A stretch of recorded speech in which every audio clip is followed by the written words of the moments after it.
नमस्कार दोस्तों, stock movers में आपका स्वागत है। दोस्तों, आप हमारे चैनल पर नए हैं तो हमारे चैनल को सब्सक्राइब एंड बेल आइकन को हिट जरूर कर ले। आज हम बात करेंगे ड्रीम फॉक्स के बारे में।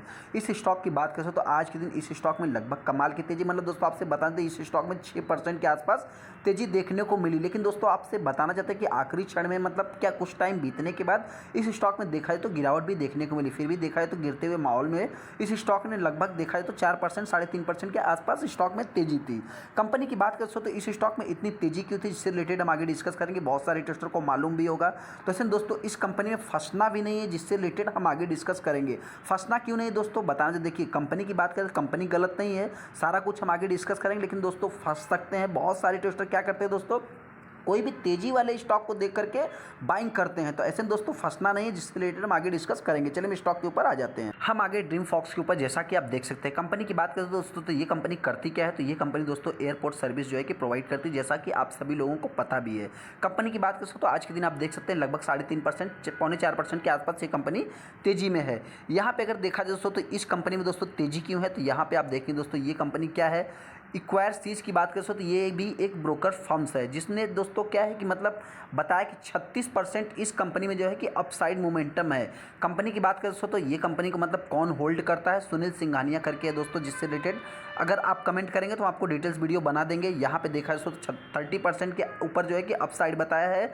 इंडिया से लार्जेस्ट एयरपोर्ट सर्विस एग्रीगेटर जो है कंपनी प्रोवाइड करती है। फॉक्स की बात करें तो इस स्टॉक में फंसना क्यों नहीं, जिससे रिलेटेड हम आगे डिस्कस करेंगे। थोड़ा सा क्या बेसिक नॉलेज ले लेते हैं। कंपनी की बात करें तो कंपनी में आज के दिन वही 4.25% के आसपास तेजी। कंपनी के बाद बहुत सारे टेस्टर ने दोस्तों, यहाँ पे देख सकते हैं आप जो है कि 6 सितंबर 2022 के आसपास ही जो है कि कंपनी का 2022 में ही आईपीओ आता है। यहाँ पे बहुत सारे टेस्टर फंस जाते हैं, जिससे रिलेटेड दोस्तों आपको पता है कि ये कंपनी इसके पहले 27 दिसंबर को ये कंपनी लगभग 350 के आसपास चल रही थी। ऐसे में अगर इस कंपनी की बात करें दोस्तों तो इस कंपनी में आज के दिन देखा जाए तो लगभग 4.25 लाख टोटल शेयर एनएससी पे ट्रेड हुए, जिसमें 45%, 46% के आसपास माल डिलीवरी में। फॉर्मेशन की बात करें तो इतना कुछ खास अवेलेबल नहीं। बोर्ड मीटिंग की बात करें तो अभी तक देखा जाए तो कंपनी का एक ही बार जो है कि फाइनेंशियल रिजल्ट देखने को मिला है। उसके पहले ही कंपनी का आईपीओ आया था। ये कंपनी की बात करें तो बहुत ज़्यादा दिन तो मार्केट में आके। ड्रीम फॉक्स की बात करें तो इसके ऊपर हमने कई बार जो है कि डिटेल्स वीडियो बनाई। ये कंपनी जस्ट मतलब क्या है दोस्तों, मार्केट में तो बहुत पुराने समय से काम कर रही है, लगभग 2008 से कंपनी काम कर रही है। लेकिन हाँ, ऐसे में देखा है तो कंपनी का आईपीओ जस्ट अभी अभी आया है। कंपनी की बात करें तो ये कंपनी एयरपोर्ट सर्विस प्रोवाइड करती है, जो कि ये कंपनी एक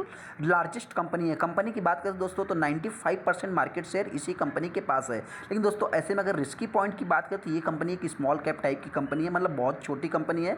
लगभग 2000 करोड़ का इसका मार्केट कैप है, 408 है। लो की बात करें तो कंपनी 350 का लो लगा है, जैसा कि हमने देख लिया। 550 का कंपनी का हाई है। पी की बात करें तो थोड़ा इसका वैल्यूएशन देखा है तो वैल्यूएशन के मामले में ये कंपनी थोड़ी सी हाई दिख रही है, जो कि 138 का कंपनी का पी है। बुक वैल्यू की बात करें 20 के आसपास है। डिविडेंड कंपनी कुछ भी नहीं पे करती। आरओसी देखा जाए तो ठीक ठाक है, 2 का फेस वैल्यू है। इस कंपनी की बात करें तो इस कंपनी को आप चाहे तो मोनोपॉली बोल सकते हैं, क्योंकि दोस्तों इस कंपनी का अगर कंपटीटर देखेंगे तो आपको सारे मोनोपॉली वाले ही कंपटीटर मिलेंगे। ऐसे में इस कंपनी की अगर हम क्वार्टरली रिजल्ट की बात करें तो अभी तक के परफॉर्मेंस के हिसाब से कंपनी का सारा कुछ जो है कि बेस्ट है। ऐसे में दोस्तों हो सकता है कि थोड़ा सा जो इन्वेस्टर इस स्टॉक को बाइंग करना चाहते हैं, आप चाहे तो इसके रिजल्ट को थोड़ा सा माफ करना, रिजल्ट को देख करके आप चाहे तो डिसीजन ले सकते हैं। Quarter on quarter basis, year on year basis सारा कुछ जो है कंपनी का बेस्ट है। अभी तक के परफॉर्मेंस के हिसाब से देखा है तो नेट प्रॉफिट भी कंपनी का अच्छा है। कंपनी की अगर हम पीएनएल की बात करते हैं तो पीएनएल भी कंपनी का ग्रोइंग मोड में है। अगर हम ऑपरेटिंग प्रॉफिट की बात करते हैं, ऑपरेटिंग प्रॉफिट भी कंपनी का देख सकते हैं, अगले साल कंपनी माइनस में थी। लेकिन दोस्तों आपसे बताया जाता है कि कोई भी कंपनी क्या है, जब भी आईपीओ लाती है तो बहुत ही मतलब कम ही कंपनी आपको ऐसी मिलेगी जो कि लॉस मेकिंग कंपनी रहती है। लेकिन बहुत सारी कंपनियां जो है कि लॉस से रिकवर होने के बाद ही जो है कि आईपीओ लेके आती है। ऐसे में अगर देखेंगे नेट प्रॉफिट भी देखा है तो कंपनी का वही है। यहाँ पे अगर सेल्स ग्रोथ की बात करते हैं, सेल्स ग्रोथ भी देखा है तो टीटीएम में ही सारा कुछ देखने को मिलेगा। यहाँ पे अगर मतलब बैक देखा जाए तो बैक में कुछ भी नहीं दोस्तों। क्या है कि अभी मार्केट में कंपनी आई हुई है। सीजीआर की बात करें तो कुछ भी नहीं। रिटर्न इक्विटी की बात करें 24-20 के आसपास है। कंपनी के बैलेंस शीट की बात करते हैं तो 100 करोड़ का कंपनी के पास रिजर्व है। डेट की बात करें तो 8 करोड़ न के बराबर है। शेयर होल्डिंग पैटर्न की बात करें तो 67% का प्रमोटर के पास स्टेक है। फाइज की बात करते हैं, फाइज ने माल को कुछ सेल कर दिया। डीआईज की बात करें तो डीआईज ने माल को एक्यूमुलेट किया, जो कि एक पॉजिटिव साइन है। लेकिन पब्लिक की बात करें तो पब्लिक ने माल को सेल कर दिया है। ऐसे में दोस्तों आपको पता है कि एंकर इन्वेस्टर से रिलेटेड भी दरअसल क्या है कि कुछ अप्स एंड डाउन्स मतलब शेयर होल्डिंग पैटर्न में होते रहे। स्टॉक में दोस्तों अपने को करना क्या है, सबसे पहले दोस्तों बताना चाहते हैं कि बहुत सारे इन्वेस्टर को पता चल गया कि इस स्टॉक में तेजी क्यों थी। तो जैसा कि दोस्तों आप लोगों को पता है कि इस स्टॉक में क्या हुआ दोस्तों कि 36% जो है कि ब्रोकर फर्म में जो है कि मतलब टारगेट दे दिया, जिसके कारण इस स्टॉक में तेजी देखने को मिली है। दूसरा इंपॉर्टेंट पॉइंट दोस्तों, इस स्टॉक में फंसना क्यों नहीं, जैसा कि आप देख सकते हैं अगर 5 दिन के चार्ट को देखेंगे लगभग कंपनी ने 10% का रिटर्न बना के दे दिया। 1 महीने की बात करेंगे तो 1 महीने में वही 2.25% के आसपास, 1.5% के आसपास। 6 महीने का चार्ट देखेंगे दोस्तों तो इस कंपनी में, एक मैं अपने पॉइंट से बता रहा हूँ कि अगर इस कंपनी की अगर आप तेजी देखेंगे दोस्तों तो लगभग ये कंपनी 15 से 20% जो है कि तेजी दिखाती है। तो उसके बाद गिरावट की बात करें दोस्तों तो 15 से 20% जब भी तेजी दिखाएगी दोस्तों तो वहाँ से इस कंपनी में गिरावट भी हो जाती है।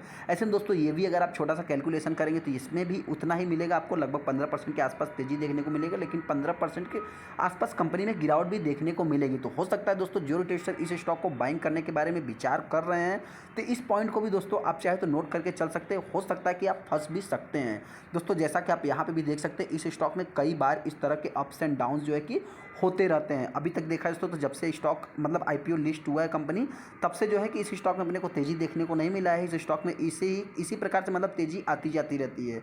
दूसरा इंपॉर्टेंट पॉइंट दोस्तों, जो इन्वेस्टर इस स्टॉक को बाइंग करना चाहते हैं, आप चाहे तो लॉन्ग टाइम के लिए इस स्टॉक को बाइंग करना, और अभी फिलहाल देखा जाए तो कंपनी के रिजल्ट देख करके आप चाहे तो डिसीजन ले सकते हैं। अगर स्टॉक में गिरावट होती है तो ये स्टॉक देखिए दोस्तों हो सकता है कि 350 के आसपास आ सकता है। अगर हायर साइड की बात करेंगे दोस्तों तो ये स्टॉक रिजल्ट सही आने के बाद 500 के ऊपर भी ट्रेड हो सकता है। चलिए दोस्तों वीडियो अच्छा लगा तो वीडियो को लाइक कर दे, चैनल सब्सक्राइब कर ले। थैंक यू दोस्तों।